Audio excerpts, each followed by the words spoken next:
बड़ी धूप है आज। काश साथ में छतरी लाई होती तो कम से कम इस धूप से थोड़ी बच जाती। उस दिन जाते वक्त एक महिला पर मेरी निगाह टिक गई। पता नहीं क्यों उसे देखकर मुझे कुछ अलग ही महसूस हो रहा था।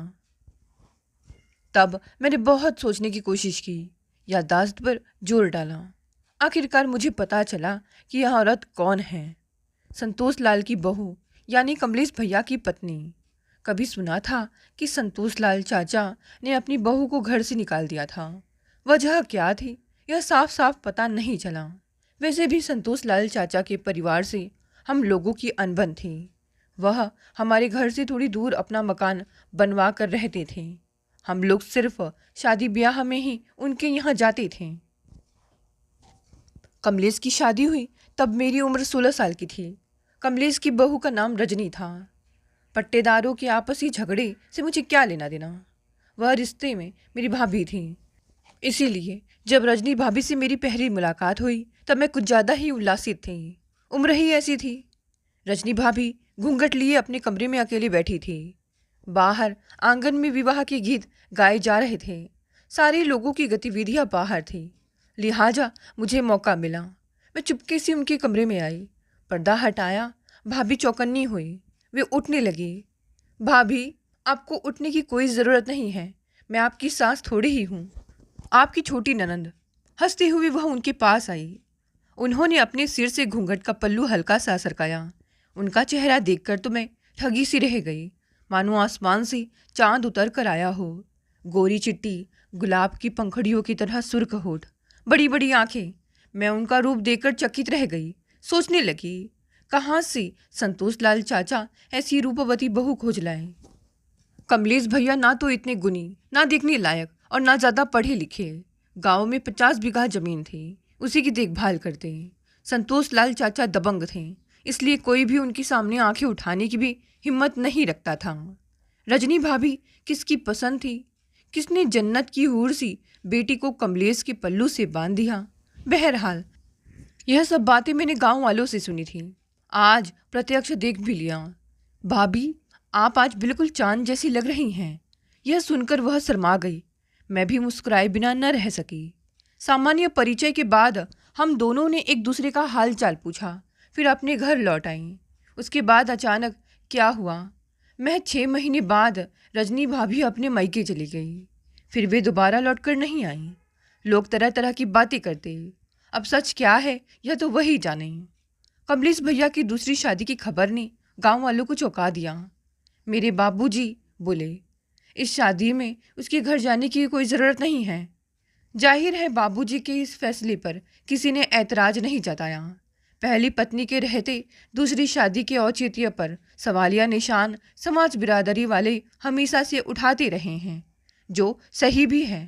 कहने को हम बड़ी आसानी से कह देते हैं कि हमारे निजी मामलों में लोगों को बोलने का हक नहीं है, मगर ऐसा कोई भी अनैतिक काम जिसका समाज बिरादरी और परिवार पर बुरा असर पड़े तो उसको पूरा हक जाता है उंगलियां उठाएं।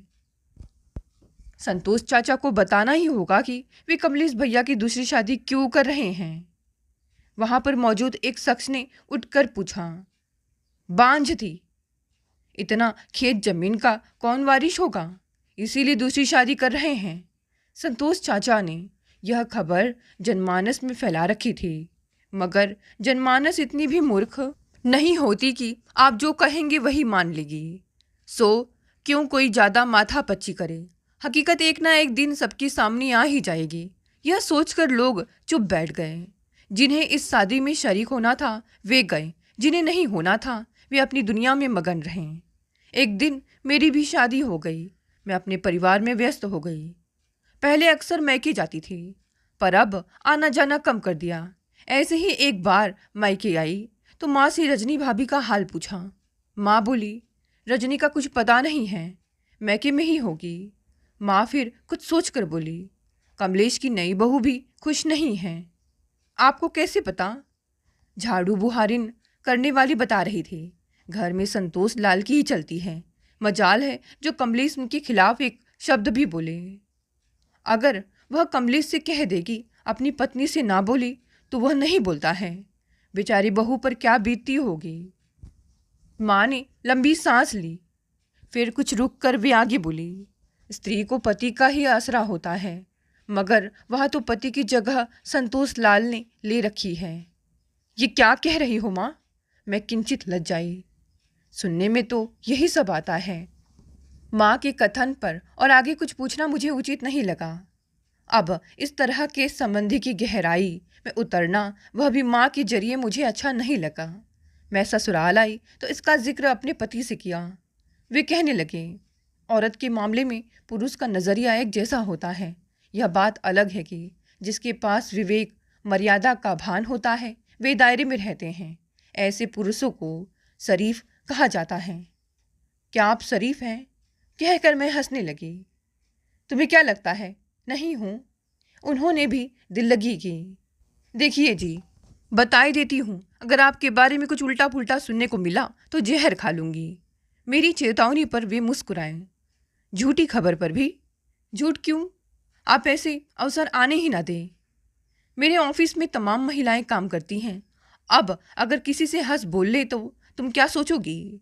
कुछ देर सोचकर वह बोली, आपको जो समझ आए करिएगा। मेरी झुंझुलाहट साफ झलकने लगी थी। वैसे भी अनैतिक काम करने वाला हमेशा अंदर से डरे हुए होते हैं, मुँह छुपाए रहते हैं। क्या मैं भी तुमसे मुँह छुपाता हूँ? पुरुषों के लिए क्या कहूँ मैं? बाहर क्या क्या करते होंगे, क्या बताएंगे? निराश भाव से वह बोली, आपको मुझे छोड़कर जिसके पास जाना हो जाओ, मैं नहीं रोकूंगी। यह सुनकर वह जोर से हंस पड़े। वे मेरे करीब आए और बोले, रिसिया गई? क्यों न रिसियाऊँ? कल को आपके दिल में कोई जगह बना ले तो मैं क्या करूँगी? ऐसा नहीं होगा। घर परिवार की चिंता पुरुष को भी होती है।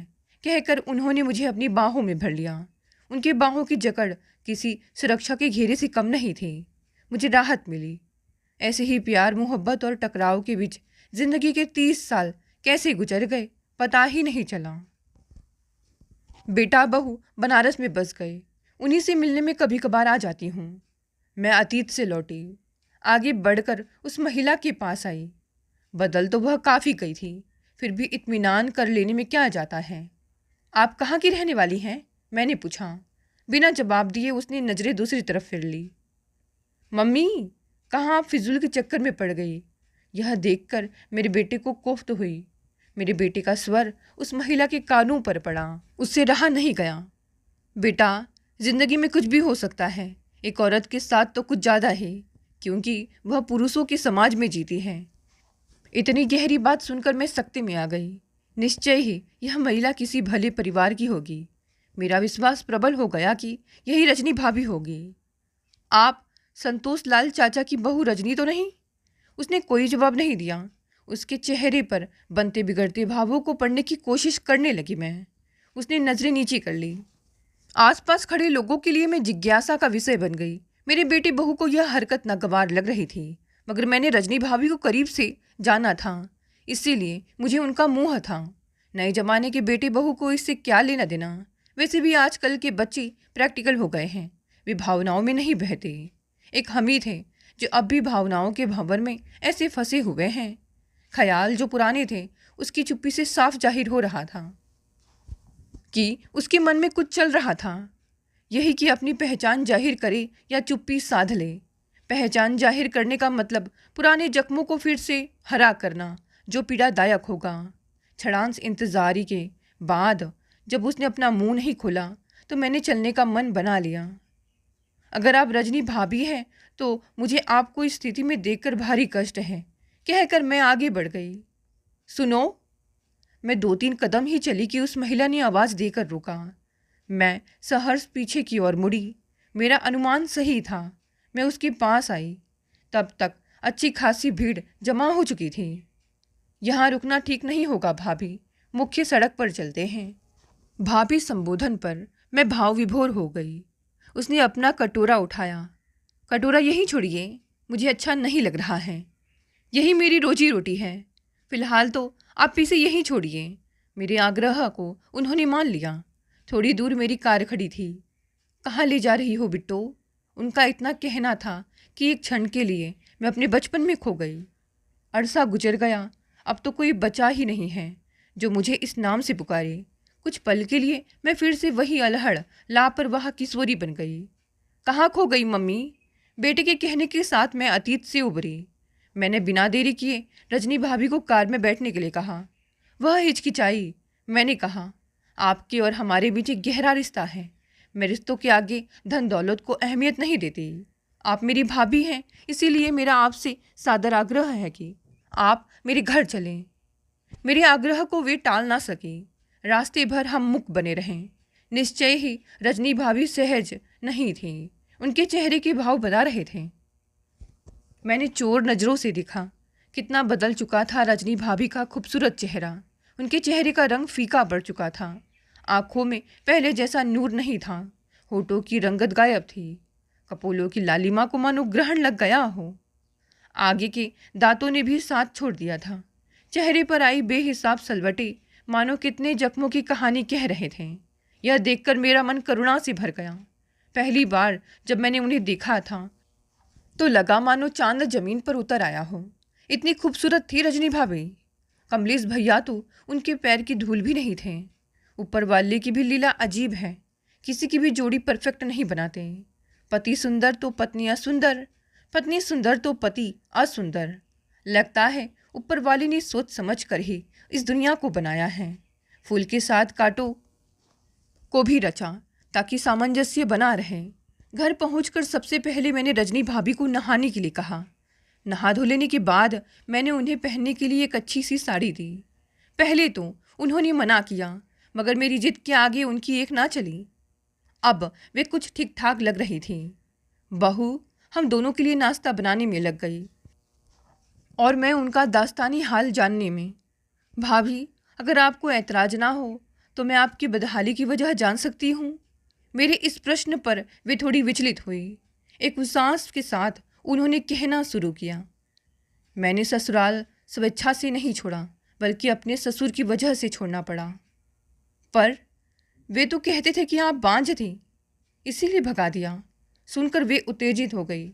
झूठ, एकदम झूठ। अगले ही पल उन्होंने खुद को संयत किया। क्यों हमेशा से हम ही को दोषी ठहराया जाता है? पुरुष तो पुरुष, औरतें भी मर्दों के साथ खड़ी नजर नहीं आती। फिर सच क्या था भाभी? मेरी जिज्ञासा बढ़ी। क्या आपको संतोष लाल चाचा के चाल चलन की जानकारी थी? चाल चलन में क्या खराबी थी? पत्नी कम उम्र में चल बसी, 2 छोटे छोटे बच्चे थे। उन्होंने आजन्म विधुर रहने का फैसला लिया तो सिर्फ बच्चों के लिए, हित के लिए। पता नहीं सौतेली माँ कैसी होगी। उनके इस फैसले की सारी गांव सराहना करता है। सुनकर रजनी भाभी के चेहरे पर एक रहस्यमयी मुस्कान तिर गई। वैसा ही था। रजनी भाभी ने वैसा पर जोर देकर कहा। मैं समझी नहीं। यह सुनकर मेरा चेहरा बन गया। आपको तो पता नहीं, उन्होंने पटना में एक महिला से शादी की थी। जानकर मुझे तीव्र आघात लगा। मुझे उनके चरित्र को लेकर कभी शक शुबा नहीं हुआ। मेरे माँ बाप ने मुझे उनके बारे में जो बताया वही मेरा सामान्य ज्ञान था। कुछ सोचकर मैंने पूछा, आपको कैसे पता चला? बाद में बताऊंगी, अभी सिर्फ इतना जानो कि उसका नाम मोहिनी था। वह वाकई में बेहद खूबसूरत थी। जब वह पहली बार नौकरी में आई तब सारा महकमा उसका दीवाना हो गया, मगर उसने किसी को घास नहीं डाली। मगर कब तक? नई उम्र की नई उमंगों ने हिलोरे मारी तो एक अधिकारी पर दिल आ गया। अधिकारी से उनका रिश्ता बना और वह पेट से हो गई। मोहिनी ने इसकी चर्चा उस अधिकारी से की। हमें जल्द से जल्द शादी कर लेनी चाहिए। मोहिनी परेशान थी। अधिकारी पसोपेश में पड़ गया। कहते कहते 2 महीना गुजर गया। मोहिनी बेचैन, करे तो क्या करे। एक दिन मौका पाकर मोहिनी अधिकारी के आवास पर गई। वे अकेले रहते थे। आपको मुझसे आज ही कोर्ट मैरिज करनी होगी। मोहिनी बिफर पड़ी। ऐसा मेरे लिए संभव नहीं। अधिकारी ने साफ लफ्ज़ों में ऐसा कह दिया। क्यों? क्योंकि मैं पहले से शादीशुदा हूँ। यह जानकर मोहिनी के पैरों तले जमीन ही खिसक गई। लगा कि अचेत होकर वह जमीन पर गिर पड़ेगी। उसे अधिकारी ने संभाला। तुमने मुझे कहीं का नहीं छोड़ा, अब मैं कहाँ जाऊँ? वह रुआसी हो गई। वह कहती रही, इतना बड़ा सच छुपाया, क्या ज़रूरत थी मुझसे संबंध बनाने की? अब उस अधिकारी के पास इसका कोई जवाब नहीं था। जाहिर है औरतों के मामलों में पुरुषों की सोच एक जैसी ही होती है। मुफ्त में कोई चल कर आया तो क्या बुरा है उसे भोगने में? ऐसा ही किया उस अधिकारी ने। मैं लोगों के बीच जाऊंगी। तुम्हें क्या हासिल हो जाएगा? मेरी नौकरी जाएगी, हो सकता है जेल भी चला जाऊं, मगर अनचाही औलाद से क्या तुम मुक्त हो पाओगी? उल्टे लोग तुम्हें को चरित्रहीन कहकर बुरी नज़र से देखेंगे। सामाजिक घृणा की परछाई हमेशा तुम्हारे साथ रहेगी। सुनकर मोहिनी की आंखें आईं। स्त्री का प्रेम निश्चल होता है, मगर पुरुष भी इसी भावना से प्रेम करे, जरूरी नहीं। आज मोहिनी छली गई। भारी कदमों से चलकर वह अपने घर आई। एक बार जी आया कि कुछ कर ले, मगर पेट में पल रहे बच्चे का ख्याल आया तो बढ़ते कदम अचानक ही रुक गए। 2 दिन बाद मोहिनी ऑफिस आई। उसका चेहरा उतरा हुआ था। किसी काम में जी नहीं लगा। रह रह कर भविष्य की उसे दुश्चिंता घेर लेती। तब पेट गिराने का जमाना नहीं था और ना ही उतनी उन्नत टेक्नोलॉजी थी। शाम को 4 बजे के आसपास ऑफिस में एक आदमी वहां मोहिनी को खोजते हुए आया। अपने खेतों की पैमाइश के लिए आवेदन दिया था, अब तक कुछ हुआ नहीं। 1 हफ्ते बाद आइएगा, देख लूंगी, मोहिनी ने बेमन से कहा। वह चला गया। अधिकारी से इस बीच मोहिनी ने दूरी बना ली। ऑफिस में चर्चा तो हो ही रही थी, मगर किसी को यह भान नहीं था कि मोहिनी पेट से हो चुकी है। 1 हफ्ते बाद वह आदमी पुनः आया। आप बैठिए, मैं फाइल मंगवाती हूँ। वह आदमी बैठ गया। इस दौरान मोहिनी ने महसूस किया कि उस आदमी की नज़रें जब तब उस पर चली जाती। तभी चाय आई। मोहिनी ने उसे चाय ऑफर की। पहले तो उसने मना किया, मगर जब सामने चाय रखी जा चुकी तो मना ना कर सका। मैडम, एक आप हैं जो मेरे काम में दिलचस्पी ले रही हैं, वरना मैं कई बार आ चुका हूँ। कोई सुनता ही नहीं है। मोहिनी कुछ नहीं बोली। वह आगे कहता रहा, आप कहाँ की रहने वाली हैं? जी, कर्नाटक की। वहाँ से यहाँ नौकरी कर रही हैं? पिताजी जमशेदपुर में सरकारी नौकरी करते थे। पढ़ाई लिखाई वहीं हुई।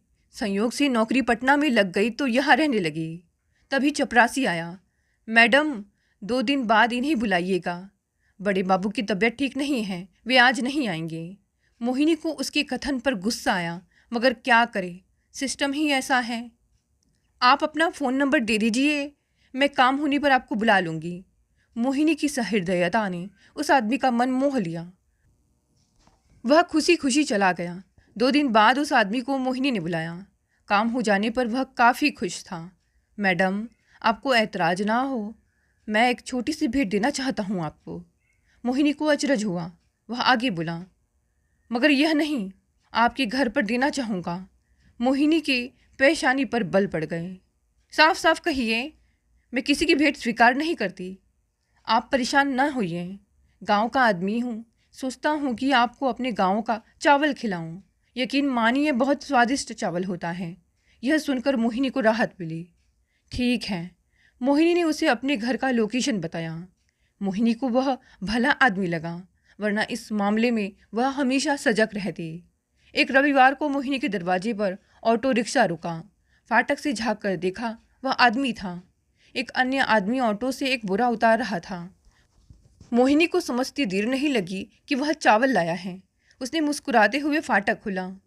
आपने बेकार में कष्ट क्यों किया? मैंने तो ऐसे ही कह दिया था। इसमें कष्ट की क्या बात है? कौन सा मुझे ढूंढना है? यहाँ तक मेरे घर का नौकर लेकर आया है। कमरे में चावल रखने की निर्देश देने के बाद उस आदमी ने अपने नौकर को बाहर बैठने के लिए कहा और खुद मोहिनी के डाइनिंग रूम में आ गया। कुछ देर बाद मोहिनी चाय लेकर आई। चाय के बीच उस आदमी ने अपना परिचय दिया। भभुआ में मेरा घर है। 5 साल पहले पत्नी गुजर गई। 2 छोटे छोटे बच्चे हैं। रिश्तेदारों ने काफ़ी जोर डाला, मगर दूसरी शादी नहीं की। तत्काल मोहिनी के मन में एक बेमेल समाधान आया। पुरुष की कमजोरी को वह अच्छी तरह जानती थी। मोहिनी ने महसूस किया कि उस आदमी ने किसी स्त्री की तरफ देखा ही नहीं। खेत खलिहान से ऊपर उसे कुछ सोचना आया ही नहीं। बस एक रट पकड़ी तो पकड़ी रही। सौतेली माँ न जाने उसके बच्चों के साथ कैसा व्यवहार करे। तभी पानी का गिलास थमाते हुए दोनों की उंगलियों का स्पर्श हुआ। उस आदमी की नसों में सिहरन सी दौड़ गई। एक अरसा गुजर गया। इस सिहरन की अनुभूति से लबरेज हुए। वह अभिभूत हो गया। आपके पति नहीं दिख रहे हैं? चाय की चुस्कियों के बीच उस आदमी ने पूछा। तब मोहिनी मुस्कुराते हुए बोली, अभी शादी नहीं की, कर लीजिए, समय निकल जाएगा। आप करेंगे? इस तरह के प्रस्ताव पर सहसा उसे विश्वास नहीं हुआ। मोहिनी ने उसके मन की ताह ली थी। कहीं ना कहीं वह उससे प्रभावित था। लोहा गर्म था, इसीलिए उसने मौका नहीं छोड़ा। कहाँ राजा भोज, कहाँ गंगू तेली। जमीन आसमान का फर्क था दोनों में। कहाँ वह गांव का ठेठ इंसान, वही मोहिनी शहर की पढ़ी लिखी आकर्षक लड़की। खूबसूरत स्त्री का साथ भला किसे अच्छा नहीं लगता। फिर यहाँ तो मोहिनी जैसी महिला खुद चलकर आई थी। उसका पौरुष बल जोर मारा तो कर ली शादी मोहिनी से। मोहिनी ने एक काम अच्छा किया था, उसने कुछ नहीं छिपाया था। अपने पेट में पल रहे बच्चे के बारे में उसे सब सच सच बता दिया था। हाँ, उसके पिता का नाम उजागर करना मुनासिब नहीं समझा और उसने जानने की कोशिश भी नहीं की। उसे तो बस मोहिनी की तलब थी। इस तरह मोहिनी की जिंदगी बर्बाद होने से बच गई। इस बीच उस अधिकारी ने अपना तबादला करवा लिया। एक तरह से यह अच्छा ही था, वरना जब तब उसकी नज़रें उस पर पड़ती तो वह नफरत से भर जाती। मोहिनी का पति उस पर बुरी तरह फिदा था। वह यह भूल गया कि उसके 2 छोटे छोटे बच्चे भी हैं। उनकी परवरिश की जिम्मेदारी उस पर है। अब बता भी दीजिए रजनी भाभी, वह आदमी कौन था? मुझसे रहा ना गया। कुछ सोचकर वे बोली, तुम जानना ही चाहती हो तो बता देती हूँ कि संतोष, तुम्हारी चाचा। एकाएक सुनकर मैं सन्न रह गई। वे तो विधुर थे। सिर्फ कहने को यह मेरे लिए किसी आघात से कम नहीं था। मुझे लगा कि शायद इसी वजह से मेरे माता पिता ने उनसे संबंध सीमित कर लिया था। बहुत हुआ तो शादी ब्याह या किसी फंक्शन में चले गए। मेरे दिल में संतोष लाल चाचा के प्रति जो आदर सम्मान था वह अब नहीं रहा। जिस चाचा को वह आदरणीय मानती थी वह ऐसे निकले। तभी विचार प्रक्रिया बदली। दोष किसका था, मोहिनी का या संतोष चाचा का? मोहिनी अपने पाप को उनके गले मरने की चाल ना करती तो भला चाचा को क्या गरज थी? अवसर तो मोहिनी ने उपलब्ध कराया। स्त्री हमेशा से पुरुष की कमजोरी रही है। लाख पुरुष कोशिश कर ले, स्त्री के सौंदर्य के आगे हथियार डाल ही देता है। चाचा ने भरसक कोशिश की होगी, मगर रूप यौवना मोहिनी के आगे उनकी एक नहीं चली होगी। इसके बावजूद मैंने संतोष चाचा को ही दोषी माना। ऐसा क्या था जो मान मर्यादा लाज शर्म सब भूल गए? और तो और इस विवाह को हमेशा छुपाए रखा। खुलकर समाज के सामने मोहिनी को अपनाने में हर्ज ही क्या था? रजनी भाभी आगे बोली, समय सरकता गया। मोहिनी ने एक बच्ची को जन्म दिया। संतोष ने उसे पिता का नाम दिया। मोहिनी यही तो चाहती थी। आहिस्ता आहिस्ता बेटी जवान होती गई। इकलौती बेटी होने के कारण वह कुछ ज़्यादा ही जिद्दी हो गई थी। इन सब से तंग आकर उसने उसे शहर से बाहर बोर्डिंग स्कूल में भेज दिया। वहाँ वह ज़्यादा पढ़ लिख नहीं पाई। उसका मन पढ़ाई में ज़रा भी नहीं लगता था। सिर्फ इंटर तक ही पढ़कर घर बैठ गई। मोहिनी को उसकी शादी की फिक्र हुई। ऐसे में संतोष ने उसकी शादी अपने बेटे कमलेश से करने की राय दी। यह अटपटा जरूर लग रहा था, मगर मोहिनी के पास और कोई चारा भी नहीं था। वैसे भी वह कौन सी संतोष की बेटी थी? कमलेश भले ही ज़्यादा पढ़ा लिखा नहीं था, मगर गांव में खेत जमीन, ट्रैक्टर, कार वगैरह सब था। उसकी बेटी ने ना नुकुर किया, मगर मोहिनी नहीं मानी। उसकी शादी कमलेश से कर दी गई। इस बेमेल रिश्ते के लिए कैसे मोहिनी का मन माना? मैंने महसूस किया कि इस सवाल पर रजनी भाभी का चेहरा उतर गया। एक लंबी सांस लेकर वे बोली, माँ बाप बेटी के लिए संबल होते हैं। जब वही साथ छोड़ दे तब वो बेटी वह करेगी जो वह चाहेगी। अकेली औरत के लिए ज़िंदगी आसान नहीं होती। बेटी ने सोचा होगा कि आज नहीं तो कल माँ नहीं रहेगी, तब किसके सहारे ज़िंदगी काटेगी। माँ बाप से विद्रोह करना आसान थोड़े ही होता है। कल को बेटी ने आवेश में कोई ऐसा कदम उठा लिया जिसकी रजामंदी माँ बाप की ना हो, तब तो वे भी बुरे वक्त में बेटी का साथ छोड़ देंगे। रजनी भाभी की कथन में सच्चाई थी। आज भी क्या शादी के मामले में बेटी की चलती है? माँ बाप जहाँ चाहते हैं वही शादी करके चिंता मुक्त होने में भलाई समझते हैं। दोनों की शादी हो गई। कमलेश अपनी नई नवेली पत्नी के साथ खुश था। कमलेश में छल कपट जैसी भावना नहीं थी। माँ के असमय चले जाने के कारण वह असुरक्षा और हीन भावना का शिकार था। दूसरी तरफ संतोष तेज तर्रार था। उसकी अपने बेटे की करतूत नागवार लगता था कि उसने उसे बचपन से ही काफ़ी डांट डपट कर रखा। इस वजह से उसमें आत्मविश्वास कभी नहीं पनपा। वह आज भी कायम था। संतोष की एक आवाज़ पर उसकी घी घी बंध जाती। शादी के एक हफ्ते तो आराम से गुजरे, मगर उसके बाद संतोष को क्या हो गया। वह रात बिरात आकर बहू का दरवाजा खटखटाने लगता। वह उन्हें चैन से सोने नहीं देता। कमलेश, जब देखो तब बहू के साथ 24 घंटे सोया रहता है। तुझे अपनी सेहत का जरा भी ख्याल नहीं है। एक रात संतोष ने बेटे कमलेश को डांटा। कमलेश दुम दबाकर दूसरे कमरे में चला गया। बहू को बहुत खराब लगा। अब पति अपनी पत्नी के साथ नहीं सोएगा तो किसके साथ सोएगा। कमलेश का यह भीरू रूप देखकर उसकी पत्नी चिंताग्रस्त हो गई। ऐसे आदमी के साथ जिंदगी गुजारनी होगी। उसने सोचा, रात काफ़ी हो चुकी थी, लिहाजा मैं रजनी भाभी को सोने की सलाह देकर खुद उनके बगल वाले बेड पर सो गई। मुझे नींद नहीं आ रही थी। रजनी भाभी की सुनाई कहानी मेरे जहन में चलचित्र की भांति तैर रही थी, परंतु एक बात मुझे बार बार कचोटती कि रजनी भाभी को संतोष और उसकी बहू बेटे के बारे में इतना सब कैसे पता। आखिर राज क्या है। सुबह नहा धोकर फिर वही चर्चा चली तो वे बताने लगे। एक शाम संतोष ने कमलेश को शहर के ट्रैक्टर के कुछ पार्ट लेने के लिए भेजा। शाम को 4 बज रहे थे। समय अटपटा था। कमलेश बोला, बाबूजी, अब जाएंगे तो लौटेंगे कब? कल सुबह चले जाएंगे। नालायक, जैसा कह रहा हूँ ऐसा ही कर। वहीं बुआ के यहाँ टिक जाना, कोई जल्दी नहीं है। संतोष के आगे उसकी एक नहीं चली। आखिरकार उसे शहर जाना पड़ा। रात का सन्नाटा। कमलेश का छोटा भाई अपने कमरे में सो रहा था। पहली बार बहू घर में अकेली थी। जाहिर है मन विचलित था। देर रात नींद नहीं आई। अभी नींद ही लगी थी कि किसी के दरवाजे पर खटखटाने की आवाज़ आई। वह सशंकित हो गई। कौन? बहू, मेरे घुटने में दर्द हो रहा है, तुम्हारे पास कोई दवा है? बाहर से ससुर की आवाज़ आई। ऐसी परिस्थिति में वह मना भी नहीं कर सकती थी, लिहाजा लाइट जलाकर आयोडेक्स को खोजा। जैसे ही दरवाजे की ओट से संतोष फुर्ती से अंदर घुस गया। अभी वह संभल ही नहीं पाई थी कि उसने उसे दबोच लिया। बहू सिसकती रही, मगर उसे जरा भी दया नहीं आई। उसके जाने के बाद वह खूब रोई। अब सवाल उठा, क्या इस घटना की जानकारी कमलेश को दी जाए? क्या कमलेश इस पर विश्वास करेगा? अपने पिता के टुकड़े पर पलने वाला कमलेश इतनी आसानी से बहू की बातों में शायद ही आए। यह सोचकर उसने इसकी चर्चा किसी से नहीं करने की सोची। मगर क्या इससे उसका मन नहीं बढ़ेगा? यही हुआ। संतोष ने जब दूसरी बार प्रयास करने की कोशिश की तो बहू ने जमकर विरोध किया। उस दिन वह अपने काम में असफल रहा, मगर बहू ने निश्चय कर लिया कि इसकी जानकारी कमलेश को देकर ही रहेगी। उसने वही किया। कमलेश ने बहू की बात को मानने से इनकार कर दिया। संतोष को पता चला कि बहू ने उसकी शिकायत कमलेश से की है तो एक दिन उसके बालों को पकड़कर आंखें तरेरी। 2 कौड़ी की बहू बनाकर तुझे मान दिया, अब भी जबान खोलेगी तो काट कर गाड़ दूंगा। किसको कह रहे हो? बहू बिफरी, तेरी माँ को। तुझे तो पता है ना कि तू मेरी बेटी नहीं है।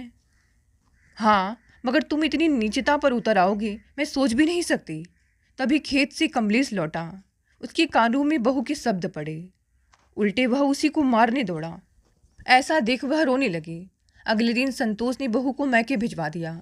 गांव में खबर फैला दी कि बहू बच्चा पैदा करने लायक नहीं थे, इसीलिए हमेशा के लिए मैके भिजवा दिया। मोहिनी ने सुना तो आंख बबूला हो गई। आने दो संतोष को, मैं छोड़ूंगी नहीं। संतोष पूरे 1 महीने बाद आया। तूने मेरी बेटी के साथ गलत किया? मोहिनी बिफरते हुए बोली। हाँ किया, क्योंकि वह मेरी बेटी नहीं है। तूने उसे बाहों में खिलाया, मोहिनी ने गुस्से में कहा। संतोष पर इसका कोई असर नहीं हुआ। आइंदा इधर मत आना। उस रोज के बाद संतोष ने मोहिनी के पास जाना छोड़ दिया। आए भी क्यों, उसने 2 जिंदगियां बर्बाद की हैं। एक बात मेरी समझ में नहीं आई कि दोनों को इस रिश्ते को छुपाने की क्या ज़रूरत थी। संतोष विधुर था, वही मोहिनी कुंवारी। शादी कर ही ली तो गांव समाज के बीच आते। ऐसे तो मोहिनी की स्थिति एक रखेल से ज़्यादा कुछ नहीं थी। बात तो बिल्कुल ठीक ही कह रही है। वैसे कुछ तो वजह होगी। हो सकता है कि संतोष ही नहीं चाहता होगा कि किसी को यह पता चले कि उसने शहर में शादी कर ली है, वरना गांव वाले थूकेंगे। रजनी भाभी बोली। या मोहिनी ही गांव जाना नहीं चाहती हो? मैंने कहा। अपने अवैध रिश्ते को वैध करना था, सो संतोष को फंसाया। मगर जिस तरीके से अपनी बेटी का रिश्ता संतोष के बेटे से किया, वह उसके साथ अन्याय था। मन की सोच की दिशा बदली। एक तरह से मोहिनी की बेटी अवैध रिश्ते की उपज थी। वह रिश्ता लेकर जाती भी तो कहाँ जाती। छोटी सी दुनिया में कुछ भी छुपाना आसान नहीं था। अगर झूठ बोलकर किसी से रिश्ता करती तो उसके बुरे नतीजे भी भुगतने पड़ते। यही सब सोचकर उसे संतोष का बेटा ठीक लगा होगा। अब बता भी दीजिए भाभी कि मोहिनी की बेटी कौन थी। मुझसे रहा नहीं गया।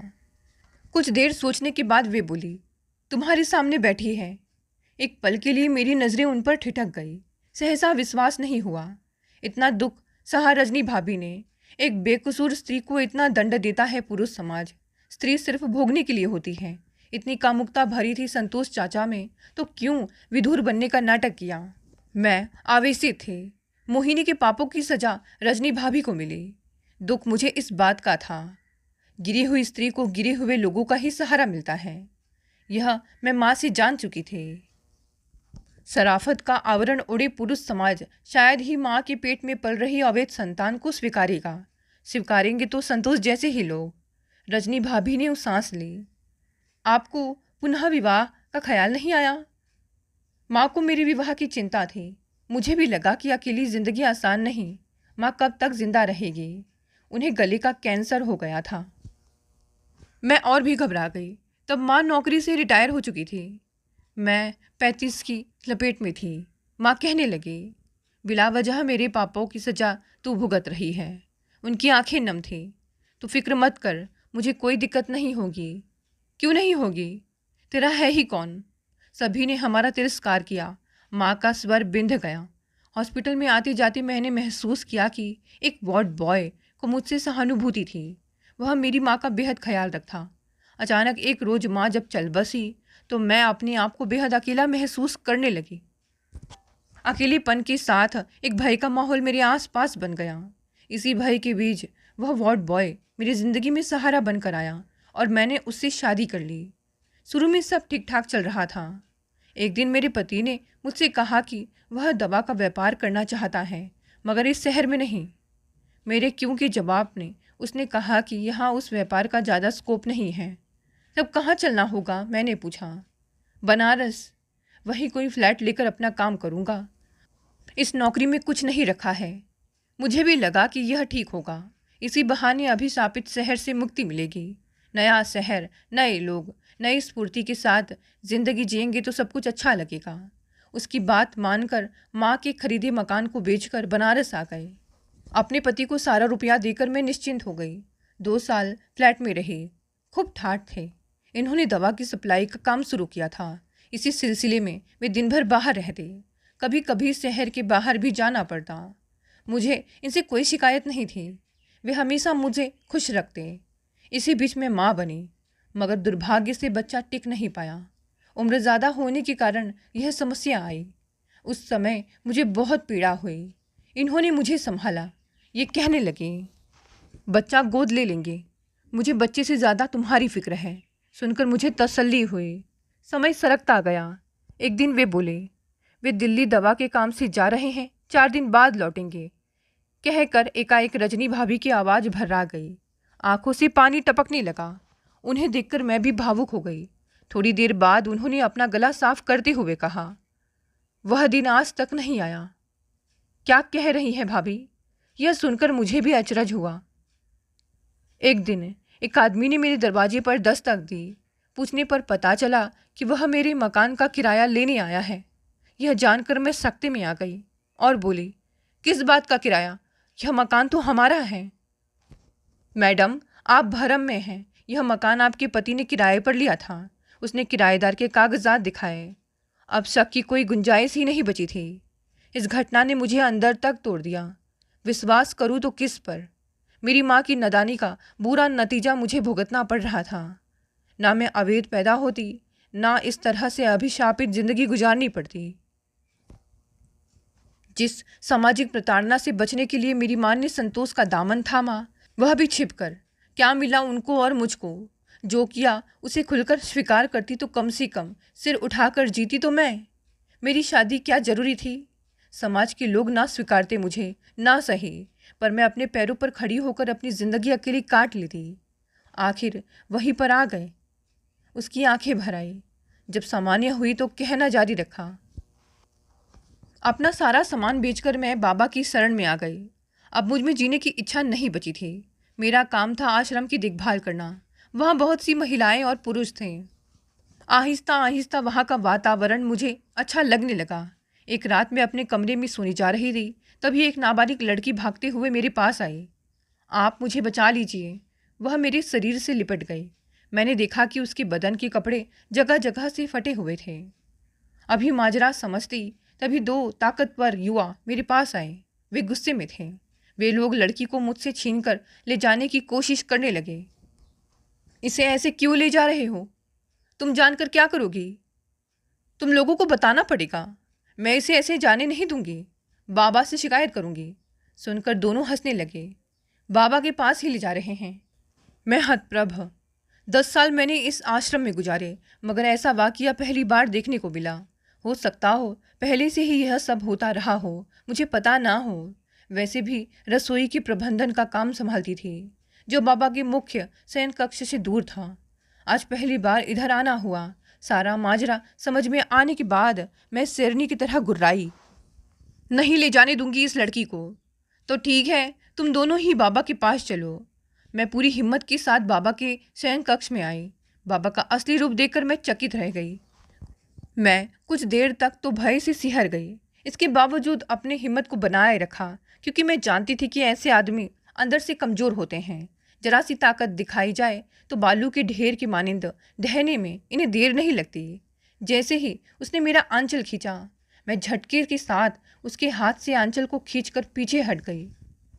उसने दोबारा प्रयास करने की कोशिश की तो तेजी के साथ चलकर मेज पर सेब के साथ रखे चाकू को मैंने उठा लिया, उसकी तरफ लहराया। वह फिर भी मेरी तरफ बढ़ने लगा। उसकी इस हरकत ने मेरे मन में उसके प्रति और भी नफरत भर दी। वैसे भी पुरुषों ने मुझे काफ़ी दुख दिया था। आज फिर एक पुरुष मेरे सामने मेरी आबरू लूटने के लिए खड़ा था। पुरुषों के प्रति प्रतिशोध की भावना को बल मिला और मैंने ताबड़तोड़ उसके पेट में चाकू भोंक दिए। पास में खड़ी वह लड़की घबरा गई। आश्रम में शोर मच गया। सारे लोग जमा हो गए। लोग मेरी बात बिना सुने मुझे मारने की कोशिश करने लगे। उनकी मार ने मुझे अधमरा कर दिया। बाबा को हॉस्पिटल में भर्ती किया गया। मेरा भी इलाज किया। संयोग से मैं बच गई, मगर बाबा 2-4 घंटे भी जिंदा नहीं रहा। यह जानकर मुझे तसल्ली हुई। उसे मारकर मेरी जान चली भी जाती तो मुझे संतोष ही होता। वैसे भी मेरी जान की कोई कीमत नहीं थी। मरना तो सभी को है, मगर मैंने एक लड़की की इज्जत बचाई, उसकी असलियत लोगों के बीच लाई। मेरी ज़िंदगी सार्थक हो गई। मुकदमा चला, मुझे बरी कर दिया गया। मेरा उसको मारने का कोई इरादा नहीं था। अपनी इज्जत की रक्षा के लिए मुझे चाकू उठाना पड़ा। इसी आधार पर उस जज ने मुझे बेकसूर माना। इस बीच 5 साल से ज़्यादा मैं जेल में रही। जब छोटी तो मेरी दुनिया ही बदल चुकी थी। तब काफ़ी सोच विचार कर काशी चली आई।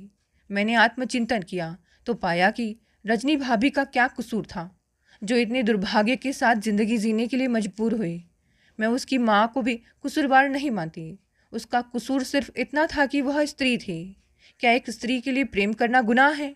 अगर है तो उस पुरुष को क्यों दंड नहीं मिला, जिसने मोहिनी का शारीरिक शोषण करके उसे अभिशापित जिंदगी जीने के लिए छोड़ दिया? सोचकर मेरा मन भर आया।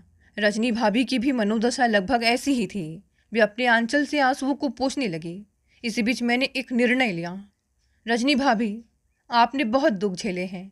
अब आप भीख नहीं मांगेंगी, मेरे साथ रहेंगी। मैं आपको विश्वास दिलाती हूँ कि जब तक जिंदा रहूँगी इस रिश्ते की लाज रखूँगी। आज भले ही नए जमाने की युवाओं को बुजुर्गों की अहमियत मालूम नहीं है, मगर मुझे आपके मार्गदर्शन की हमेशा दरकार रहेगी। आपकी अनुभवी छात्र छाया में रहूँगी तो मुझे भी सुकून मिलेगा। सुनकर उनकी आंखों से आंसू बहने लगे। दोस्तों, ये कहानी यही समाप्त हो गई। कहानी पसंद आई तो इसे लाइक और शेयर करें। नए हैं तो चैनल को भी सब्सक्राइब कर लें। धन्यवाद दोस्तों, मिलते हैं कल एक नई कहानी से।